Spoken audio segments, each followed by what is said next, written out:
¿Qué es el derecho de propiedad? ¿Cómo surge? ¿Qué función cumple?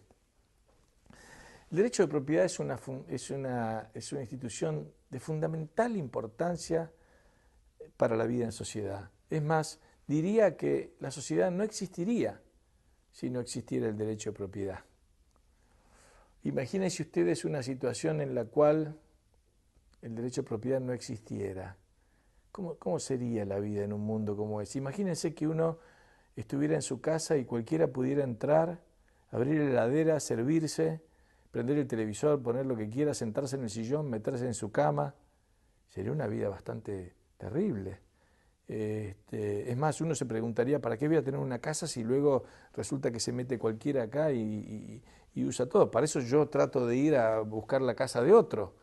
Pero en esa situación en la cual los otros usarían mi casa y yo buscaría la casa de otro, déjenme decirle algo, no habría casas, porque nadie estaría nunca dispuesto a construir ninguna casa, ya que cualquiera te la puede usar. Entonces, está claro que necesitamos de este derecho de propiedad, que voy a decir una palabra que suena políticamente incorrecta, pero que uno de sus elementos centrales es la capacidad de excluir a los no propietarios. Y ese es el elemento central, la capacidad de excluir al no propietario. Y uno lo puede entender muy bien con su propia casa. De hecho, a la casa de uno entra ¿quién? Entra a quien uno invitó o a quien uno deja entrar. Aquel que entra de otra forma lo llamamos ladrón, en realidad, o está cometiendo algún tipo de delito, ¿verdad? Esa capacidad de excluir. Yo puedo excluir a todos y tengo el derecho a dejar entrar y a invitar a quien yo decida dejar entrar.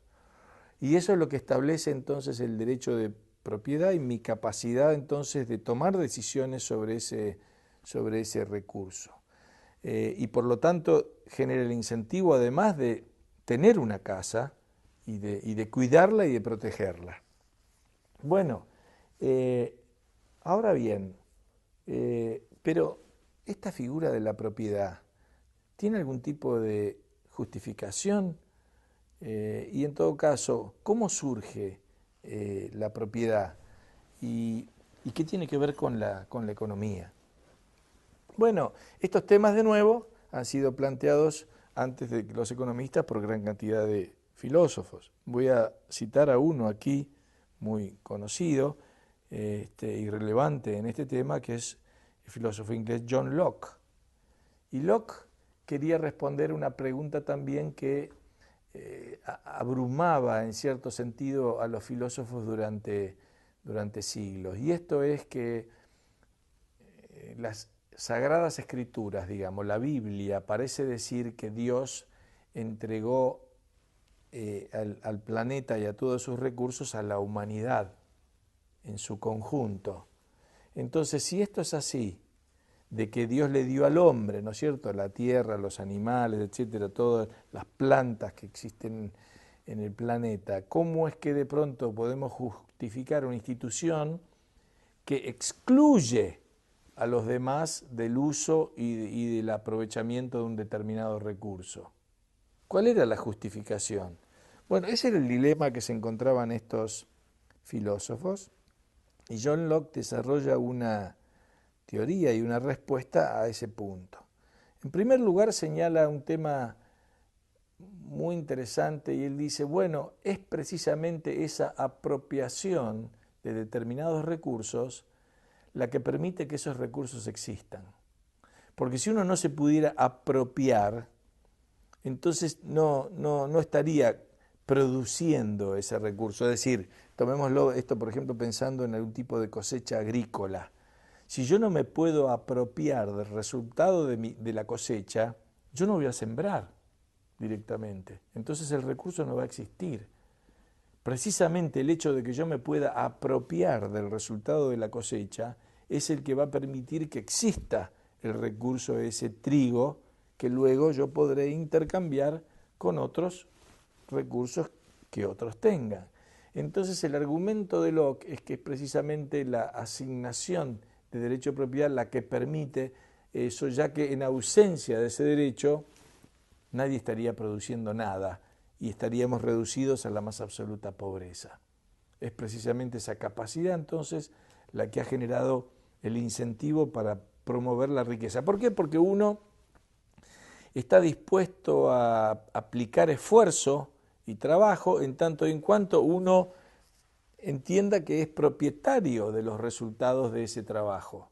Es decir, yo voy a trabajar porque entiendo que soy propietario de mi esfuerzo de trabajos. Si lo que yo voy a producir lo agarra cualquiera y se lo lleva a otro, bueno, entonces para eso no produzco. Entonces, Locke señala esto como un elemento central. Luego señala otro punto muy interesante también, y es que la propiedad es un concepto mucho más amplio del que normalmente nosotros pensamos, porque la propiedad parte en verdad de la propiedad que uno tiene sobre su propio cuerpo. Así que la primera propiedad que tenemos somos nosotros mismos, nuestro cuerpo. Y de ahí se deriva, de este derecho de propiedad, todo lo que ahora llamaríamos derechos humanos. Como soy propietario de mi cuerpo, entonces tengo un derecho sobre mi persona y ningún otro puede interferir y violentar mi propiedad. No pueden violar mi propiedad, que es mi cuerpo. Igual que yo no puedo, por supuesto, violar la de otros. Y como soy dueño del cerebro, entonces tengo libertad de pensar lo que quiera y no otro tiene el derecho de imponerme lo que yo debo pensar o no. Y como soy propietario de mi fuerza de trabajo, tengo también derecho al fruto de mi esfuerzo de trabajo. Quiere decir que todo lo que llamamos entonces, de nuevo, derechos humanos, en realidad podrían resumirse en el derecho de propiedad a la persona y a las cosas. Y respecto de las cosas, diría Locke, ¿cómo es que surge el derecho de propiedad sobre las cosas? Bueno, él plantea una interesante teoría que puede justificarlo por un lado y puede explicar su nacimiento, y es, Locke dice, la propiedad surge cuando uno mezcla su trabajo con un recurso que no tiene propietario, es un recurso que no tiene dueño. Entonces, lo que ocurre es, supongamos que, ya que estamos hablando, y en ese momento la propiedad más importante era la propiedad de la tierra, supongamos que estamos hablando de que uno llega a un valle, y en el valle no hay nadie, no es de nadie. Entonces el argumento de Locke es que uno puede reclamar una primera posesión sobre aquella parte de ese valle en la cual uno haya mezclado su trabajo con. Es decir, esto particularmente que haya sembrado, o que haya cercado para poner animales, o que haya ocupado con una vivienda. Eso yo lo puedo reclamar como propio. No puedo reclamar todo el valle. Es decir, no puedo decir, venga un escribano, venga un notario, por favor, escribano, haga una escritura aquí, que yo soy el propietario de todo este valle. No. Usted solamente de aquello que pueda ocupar. Todo lo demás queda libre para que vengan otros y lo ocupen otros como propietarios originales, digamos, como los que generan la primera posesión. El derecho de propiedad se va generando como por etapas, digamos. Primero está la posesión, que es que yo ocupo con mi trabajo, y luego efectivamente la propiedad es cuando los demás reconocen mi posesión. Es decir, y ya reconocen que eso me pertenece a mí. Entonces, Locke está dando un principio que aún hoy podría aplicarse a distintas áreas. Eso él lo planteaba sobre la Tierra, pero uno lo podría pensar en cuestiones muchísimo más tecnológicas ahora. Por ejemplo, uno podría decir, ¿pueden los norteamericanos o el señor Armstrong reclamarse propietario de la Luna porque fue el primero que llegó ahí? Bueno, no. Según el principio de Locke, es aquello que hayas podido ocupar, y a lo sumo pudieron ocupar, no sé, 100 metros cuadrados de la Luna cuando fueron y la visitaron, pero no pueden reclamar la propiedad del resto, porque hay que efectivamente ocuparlo. Es decir, en este momento nadie puede reclamar esa propiedad porque nadie efectivamente la está ocupando. Pero eso es un tema, claro, parece un ejemplo medio absurdo, pero uno podría hacer el mismo argumento, por ejemplo, con las posiciones de los satélites en las órbitas. Por ejemplo, un satélite está ocupando una órbita. Podría decirse que generó un derecho de propiedad sobre sobre esa posición, y bueno, sí, si es un primer ocupante que ocupó eso por primera vez, podría perfectamente ser.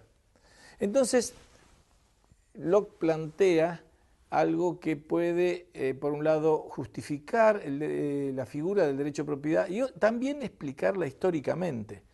Porque es altamente probable que esto haya ocurrido efectivamente así. La propiedad sobre la tierra surge cuando el ser humano deja de ser nómade. Esto ocurre sobre todo al final de la era glacial, hará unos 10.000, 11.000 años, y cuando se empieza a dedicar a la agricultura. Y cuando se empieza a dedicar a la agricultura, empieza a ocupar efectivamente la tierra, y entonces empieza a generar un derecho de primera posesión y a generar un derecho de propiedad. Planteo al pasar nada más que esta visión del derecho de propiedad de Locke, tal vez este es un tema que voy a sugerir para los días de seminario, plantea una discusión interesante acerca de estos ahora llamados derechos de los pueblos originarios. ¿Tenían los pueblos originarios un derecho de propiedad preestablecido cuando llegaron los españoles y se lo quitaron o no? En fin, es toda una discusión. ¿Y podrían reclamarlo hoy, 500 años después? Si ese fue el caso o no. ¿Y qué pasaba cuando eran nómades y no tenían una posesión efectiva de un determinado territorio? En fin, todas preguntas de no fácil discusión, pero que involucran a este principio entonces del derecho de propiedad. Pero lo cierto es que entonces la vigencia del derecho de propiedad es fundamental porque es la que genera entonces el incentivo a producir y además comentamos antes de que el mercado es donde se realizan intercambios y todo intercambio que se produce es un intercambio de derechos de propiedad. Es decir, cada vez que estamos intercambiando algo, en verdad estamos intercambiando derechos de propiedad. Voy a comprar una golosina en el kiosco y estoy intercambiando el derecho de propiedad sobre mi dinero que entrego por el derecho de propiedad sobre la golosina que me entregan. Y en ese momento se produjo ese intercambio de derechos de propiedad. Entonces, es una institución omnipresente, digamos, está presente en todo y es de fundamental importancia. ¿Cuándo surge, ahora desde el punto de vista económico, digamos, el derecho de propiedad? Bueno, ahora voy a seguir a otro autor, este es uno de la Escuela de Chicago, que se llama Harold Demsetz, y escribe un muy interesante artículo que se llama Hacia una teoría de los derechos, hacia una teoría económica de los derechos de propiedad. Y él dice que el derecho de propiedad surge cuando un bien se vuelve escaso de forma tal de que hay que asignarlo de alguna forma. Es decir, que Robinson Crusoe, volviendo a Robinson Crusoe en la isla no le importa el derecho de propiedad. ¿Para qué le importa el derecho de propiedad? Está solo. Incluso cuando llega viernes, tampoco van a estar dividiendo la tierra con él. Sí va a empezar a haber derecho de propiedad, porque Robinson Crusoe le va a decir, mira, esta cama es mía, ahí vos no dormís, y esta cabaña es mía y acá vivo yo. Ese tipo de cosas. Pero después probablemente no tenga ningún sentido andar repartiéndose lotes o parcelas en la isla, no tiene sentido, porque la isla es suficientemente amplia. Pero cuando la isla se vuelve relativamente escasa, ahí surge la importancia del derecho y la necesidad del derecho a propiedad para evitar la depredación.